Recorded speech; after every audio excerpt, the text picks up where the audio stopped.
She's been here for the good, the bad, the ugly, and pretty much ever since the team been trashed. Now, ever since Caitlin has got to the team, ever since Caitlin has joined the team, the Indiana Fever has grown notoriety across the world. They is the hottest WNBA team in the country and pretty much one of the biggest teams in all of sports.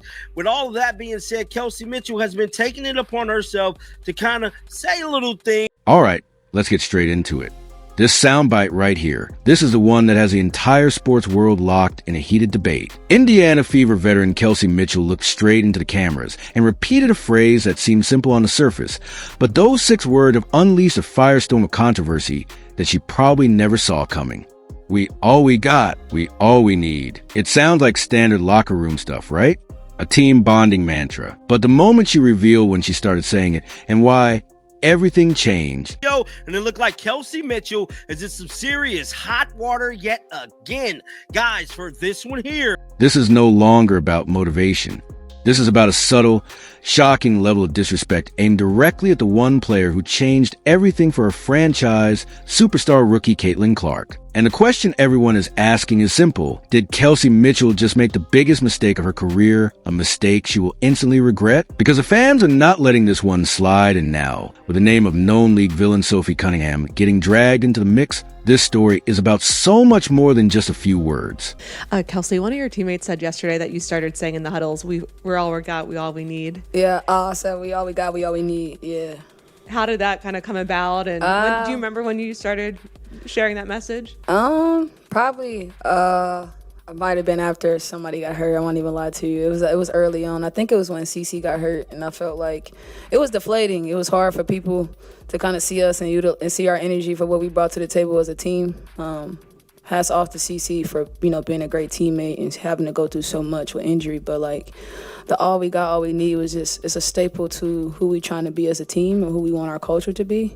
We can't help the ones that's not here, which is unfortunate, but we can help who is and be present about that and not disrespect the game because, I would like to think that CC, Aries, Sid would want to play and be in our shoes. And so I think the all we got, all we need is just, it's kind of like a respect thing, but to put it in the air that we all we got and we all we need. Because to understand why this is such a big deal, you have to understand where Kelsey Mitchell is coming from. She has been the heart and soul of the Indiana Fever through some seriously dark times.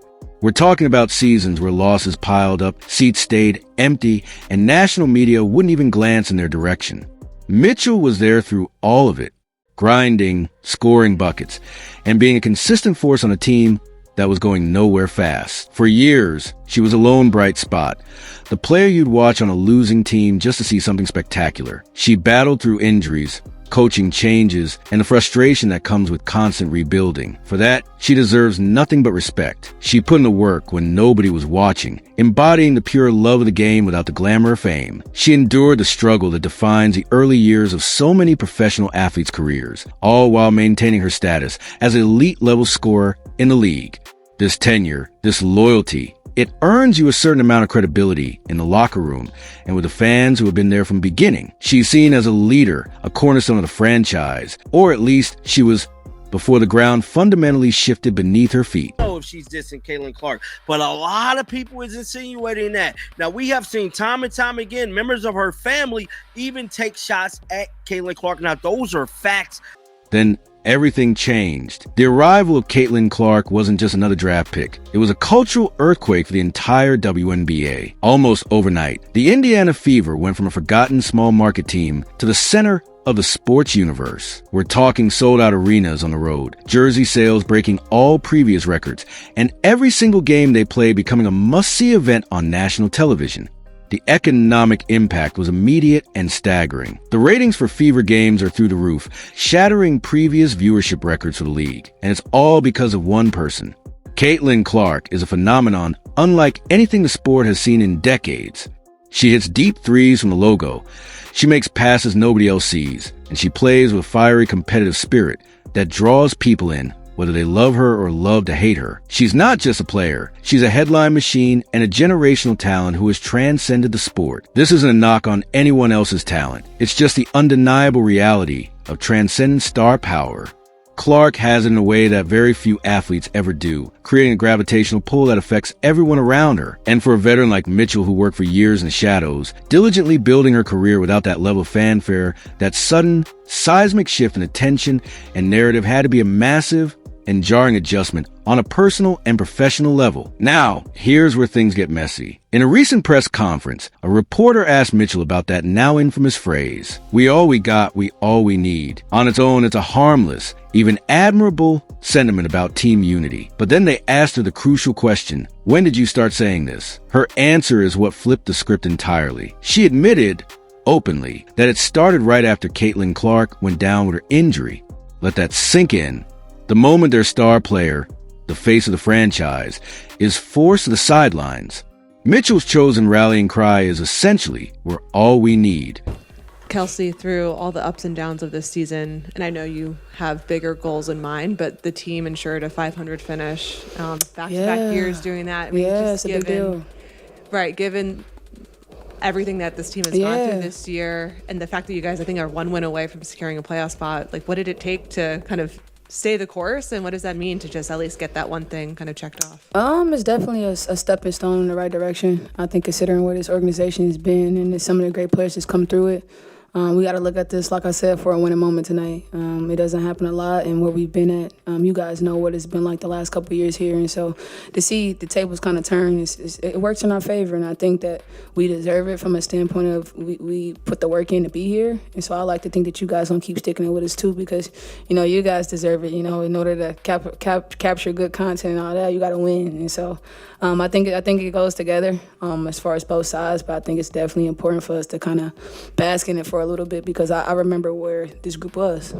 The timing is everything. Instead of a message of "next woman up" or "we hold it down until she gets back," this came off as a declaration of independence from her. It felt to many listeners like she was saying, "She's out, and we don't need her anyway," whether that was the intended meaning or not. The context transforms it from a unifying chant into what sounds like a dismissive subtraction of their most valuable asset. And in the world of professional sports, where every word is dissected and every nuance is amplified on social media, that a dangerously naive game to play, one that rarely ends well for player speaking. But this isn't even the first time something like this has happened, which makes the entire situation look far worse for Mitchell. This incident feels like part of a pattern, and the fans have a long memory. Several months ago, members of Kelsey Mitchell's own family were caught online throwing serious shade at Caitlin Clark. We're talking about tweets, comments, and subtle digs aimed directly at the rookie, questioning her game and her impact. It was noticeable enough that people talked about it then in online forums and social media threads.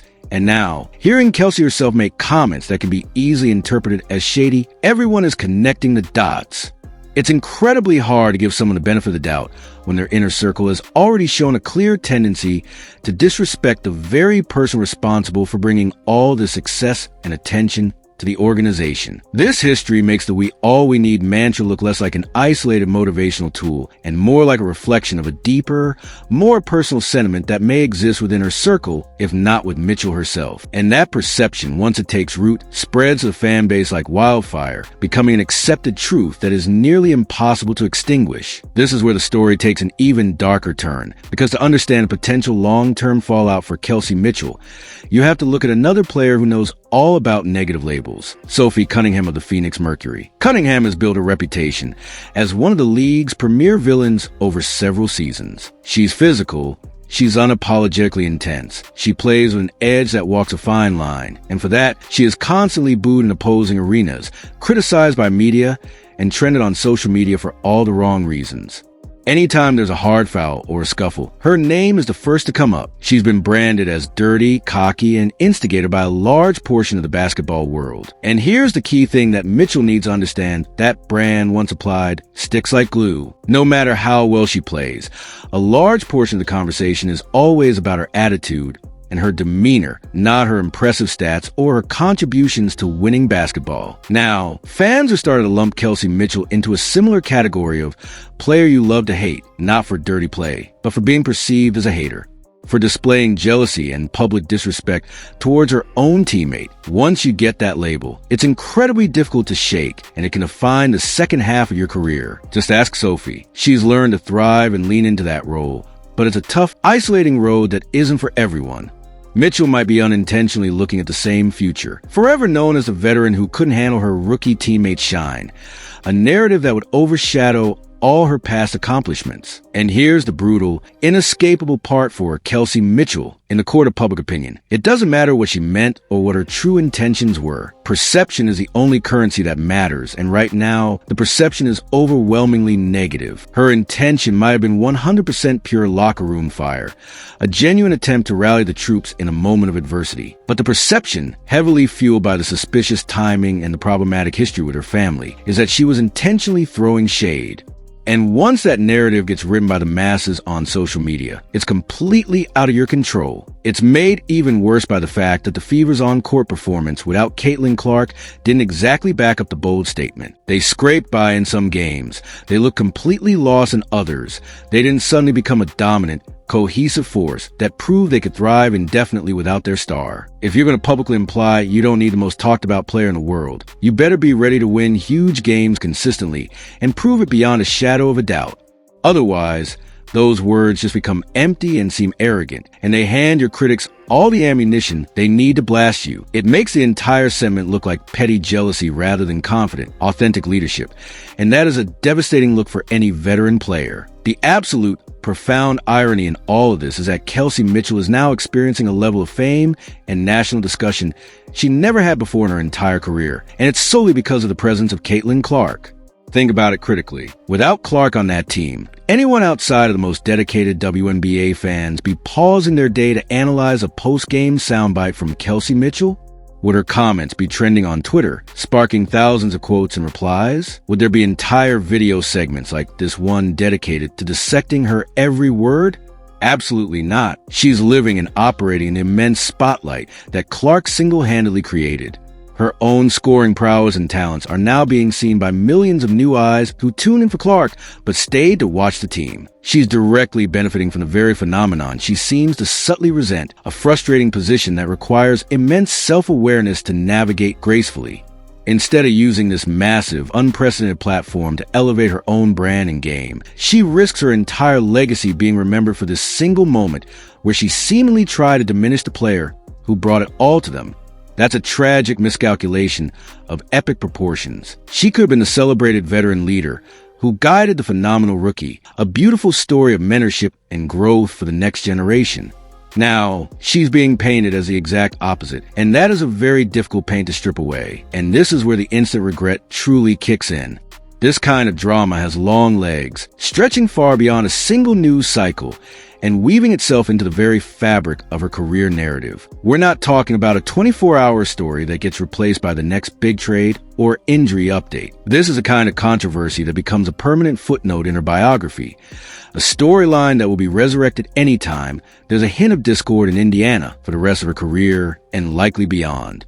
Every time the Fever lose a close game, especially one where Mitchell has a late turnover or Clark takes a contested shot, the first place fans and analysts will go is not the X's and O's, but the locker room dynamics. They will point to this moment, to this phrase, as proof of a deeper rift, a cancer tension that cost them the win. It becomes the easy go-to explanation for any failure, a shadow that will loom over the team's performance for years. The scrutiny won't end on the court. Every press conference Kelsey Mitchell gives from this day forward will be a minefield. Reporters will no longer just ask about her scoring or the game plan.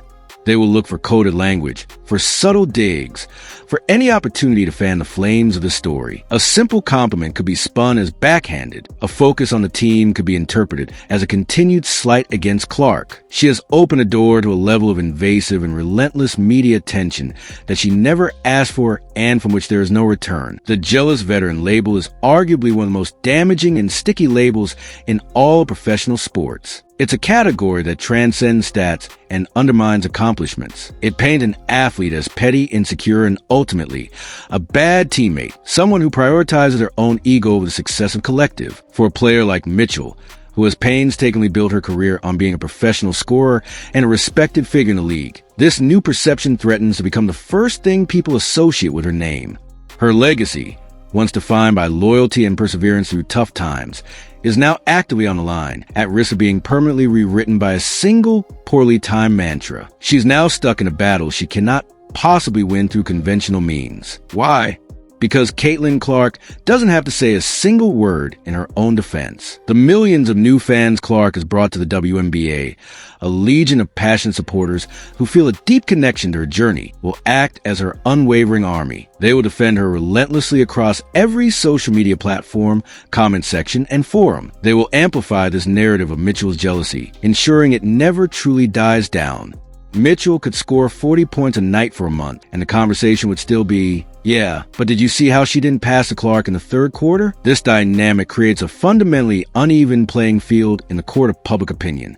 Mitchell is outgunned and outmanned, fighting a war against a phenomenon much bigger than herself. The financial and reputational stakes for the entire Indiana Fever organization are also now astronomically high.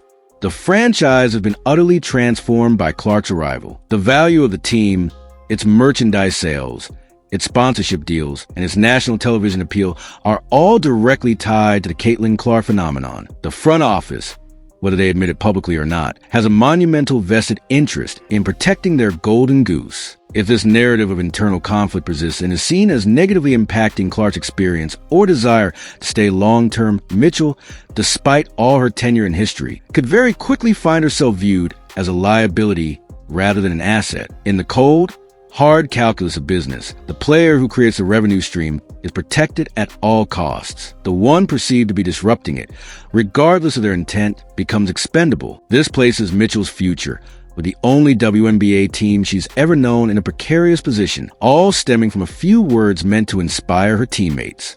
This saga also opens up a broader, more uncomfortable conversation about how veterans in sports navigate the arrival of a generational talent who instantly eclipses them. It's a human story of ego, pride, and the difficulty of accepting a changed reality. While fans see the highlights and wins, they often forget the complex human emotions at play, the feeling of being replaced, of seeing your years of hard work overshadowed in an instant. While this doesn't excuse actions that can be perceived as divisive, it does provide a context that makes the situation more tragic than simply a villainous act. Mitchell is potentially becoming a cautionary tale for every veteran athlete who will follow, an example of how not to handle the seismic shift that a superstar rookie can bring. The regret, therefore, isn't just about a bad press conference. It's about potentially being remembered not for your greatness, but for your inability to gracefully handle the greatness of another. That is a legacy no athlete would ever choose. And the way to that realization is where the true, profound regret must lie. So where does this leave us? Kelsey Mitchell is at a crossroads. She thought she was just pumping up her team, but she inadvertently stepped into a cultural war between the old guard and the new era. Her words, "We all we got, we all we need," will now follow her forever. They'll be played back anytime. There's a rumor of discord in Indiana. They've been linked to Caitlin Clark, and now even to the notorious reputation of Sophie Cunningham. The trust with a large portion of the fan base is broken. The question is, can it be rebuilt? Or has Kelsey Mitchell permanently defined her career not by the points she scored, but by the perceived jealousy she showed when the spotlight finally arrived, but wasn't solely on her? What do you think? Was this an innocent mistake, or a revealing moment that exposes a deeper problem within the Fever? Let me know your thoughts in the comments below. And if you want to stay up to date on how this drama unfolds, make sure you like this video and subscribe for more deep dives you won't hear anywhere else.